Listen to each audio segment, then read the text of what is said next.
Le prince qui piquait du nez. Il était une fois dans un royaume lointain, un jeune prince nommé Tristan. Tristan était un prince charmant et aimé de tous, mais il avait un petit défaut.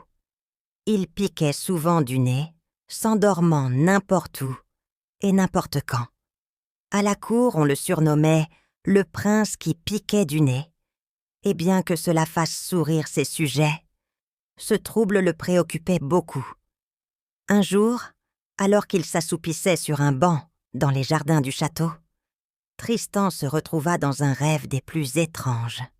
Il se tenait devant un immense château, aux murs d'argent, entouré de ronces et de brumes. Une voix douce mais triste l'appelait. « Qui est là ?» demanda le prince, scrutant les alentours. « C'est moi, princesse Elia. Je suis enfermée dans ce château, prisonnière des cauchemars qui tourmentent notre royaume. Aide-moi, je t'en supplie. » Tristan sentit son cœur se serrer. « Je viendrai te sauver, princesse, » s'écria-t-il. Cependant, avant qu'il ne puisse s'approcher du château, il fut réveillé en sursaut par le jardinier du palais. « Mon prince, vous dormez encore ici? Vous risquez d'attraper froid. » Tristan, les yeux encore perdus dans son rêve, murmura. Ce n'était pas un rêve ordinaire. Les jours suivants, chaque fois que Tristan piquait du nez, il retournait dans ce monde onirique. À chaque rêve, la princesse Elia semblait de plus en plus désespérée. Un jour, déterminé à percer le mystère, il décida d'agir. « Je dois trouver un moyen de rester endormi assez longtemps pour la sauver, » pensa-t-il. Le lendemain, il ordonna à ses serviteurs de préparer une potion de sommeil profond. Cette nuit-là, après l'avoir bu, Tristan sombra dans un sommeil si profond qu'il se retrouva aussitôt devant les portes du château dans son rêve. « Je suis de retour, princesse Elia » cria-t-il. « Tristan, tu es revenu » s'exclama Elia, une lueur d'espoir dans ses yeux. « Mais attention, de nombreux obstacles t'attendent avant que tu puisses me rejoindre. » Le premier obstacle fut un labyrinthe de ronces vivantes, aux épines acérées comme des lames. Chaque fois que Tristan coupait une ronce avec son épée, deux autres repoussaient aussitôt. Une voix moqueuse résonna alors dans l'air.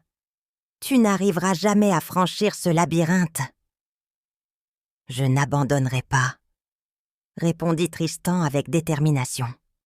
Après de nombreuses tentatives infructueuses, Tristan se souvint des paroles de son précepteur. Parfois, la force ne suffit pas, il faut aussi de la ruse. Il se mit alors à observer attentivement les ronces. Il remarqua qu'elles se rétractaient légèrement à la lumière du soleil. Il pensa alors à une stratégie. Avec son bouclier, il réfléchit les rayons du soleil vers les ronces, qui se rétractèrent pour laisser un passage libre. Tristan traversa ainsi le labyrinthe sans encombre.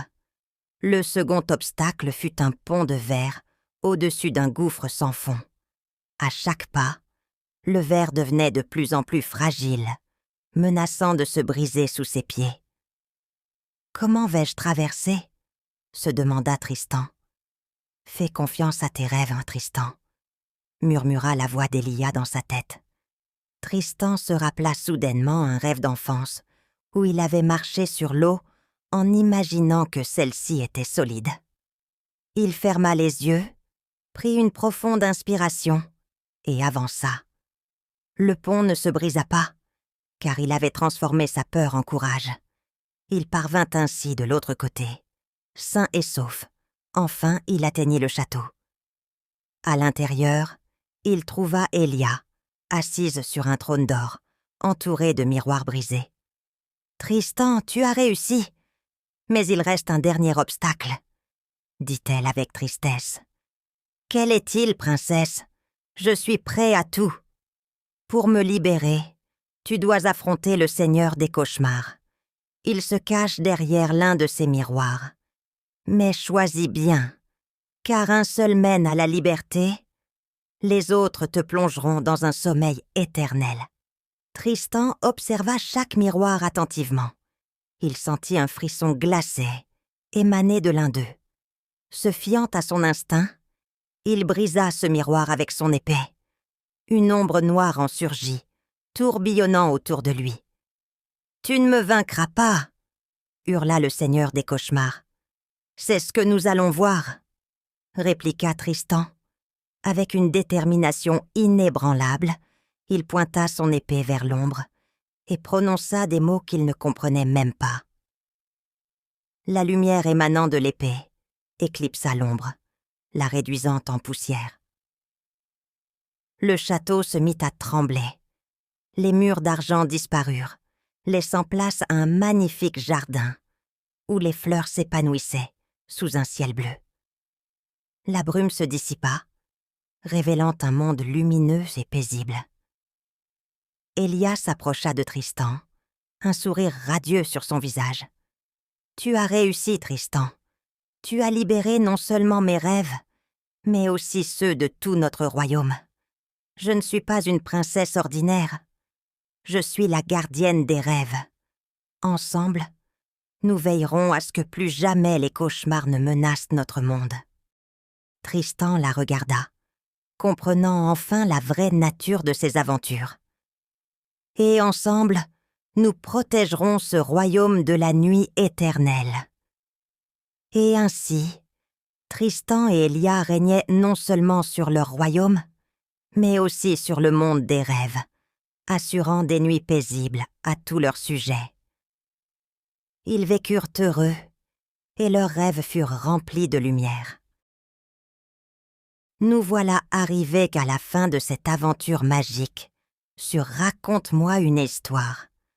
Nous espérons que vous avez apprécié cette histoire autant que nous avons aimé vous la raconter. N'oubliez pas de vous abonner à notre chaîne pour ne manquer aucune de nos prochaines aventures. Et si vous souhaitez soutenir notre travail et aider à la création de nouvelles histoires, vous pouvez visiter notre page sur Ko-fi à l'adresse suivante: ko-fi.com Nina's Bibliothèque. Vous trouverez le lien dans la description. Merci pour votre soutien et à bientôt pour de nouvelles découvertes.